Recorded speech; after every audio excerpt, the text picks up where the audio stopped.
দেশের প্রচলিত ও জনপ্রিয় ফল আম চাষ করে অনেকেই বেকারত্বের অভিশাপ থেকে মুক্ত হয়েছেন স্বাবলম্বী। এমনকি তাদের সফলতা দেখে অনেকেই আগ্রহ দেখাচ্ছেন কৃষিকাজে। দেশের চাহিদা মিটিয়ে এখন বিদেশেও রপ্তানি হচ্ছে বাংলাদেশের আম। শিক্ষিত হয়েও চাকরির পেছনে না ছুটে সফল কৃষি উদ্যোক্তা হওয়ার এক উজ্জ্বল দৃষ্টান্ত স্থাপন করেছেন নওগাঁর ধামইরহাট উপজেলার জাহিদ হাসান। ছোটবেলা থেকেই কৃষির প্রতি আমার একটু আগ্রহ ছিল। আমি দাখিল পাস করার পরে আমি কৃষি ডিপ্লোমাতে ভর্তি হই। কৃষি ডিপ্লোমা শেষ করার পরে আমি চাকরির পিছে সেরকমভাবে না ঘুরে আমি নিজেই উদ্যোক্তা হওয়ার জন্য আমি সর্বপ্রথম নার্সারি তৈরি করি। নার্সারি তৈরি করার পরে আমি পর্যায়ক্রমে আমি এই আম বাগানের দিকে আমি ঝুঁকে পড়ি। আলামপুর ইউনিয়নের বীরগ্রামের তরুণ জাহিদ হাসান কৃষি ডিপ্লোমা সম্পন্ন করে চাকরির অপেক্ষা না করে শুরু করেন আম চাষ। 1 একর জমি লিজ নিয়ে গড়ে তুলেছেন ব্যতিক্রমী ব্যানানা ম্যাঙ্গো জাতের আমের বাগান।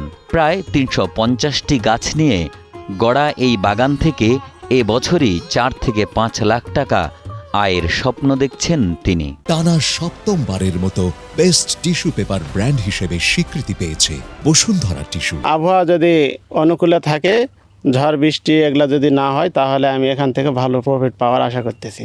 একটা করে গাছে 30 থেকে 35 কেজি আম হবে এরকম আশা করতেছি। এখানে আমি লাস্ট পর্যন্ত যদি আবহাওয়া ভালো থাকে, আমগুলো যদি ভালোভাবে হারভেস্ট করতে পারি, তাহলে আমি মোটামুটি আপনার 4 থেকে 5 লক্ষ টাকা পাবো।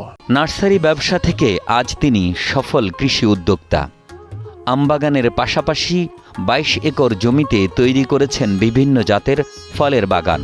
শিক্ষিত বেকারদের কাছে তিনি এখন অনুকরণীয়। উদ্যোক্তা জাহিদ ভাইয়ের আমের বাগান দেখে আমি সত্যি খুব মুগ্ধ।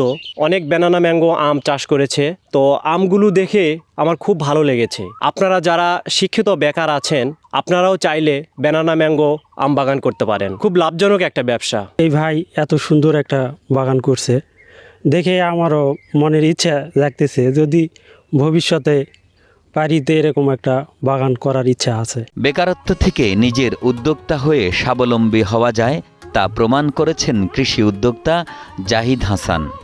তার এই উদ্যোগ শুধু ব্যক্তিগত সাফল্য নয়, বরং দেশের কৃষিখাতের অপার সম্ভাবনারই এক প্রতিচ্ছবি। নওগাঁ থেকে মাহফুজুর রহমানের পাঠানো তথ্যচিত্রে ডেস্ক রিপোর্ট। একে আজাদ, কালের কণ্ঠ।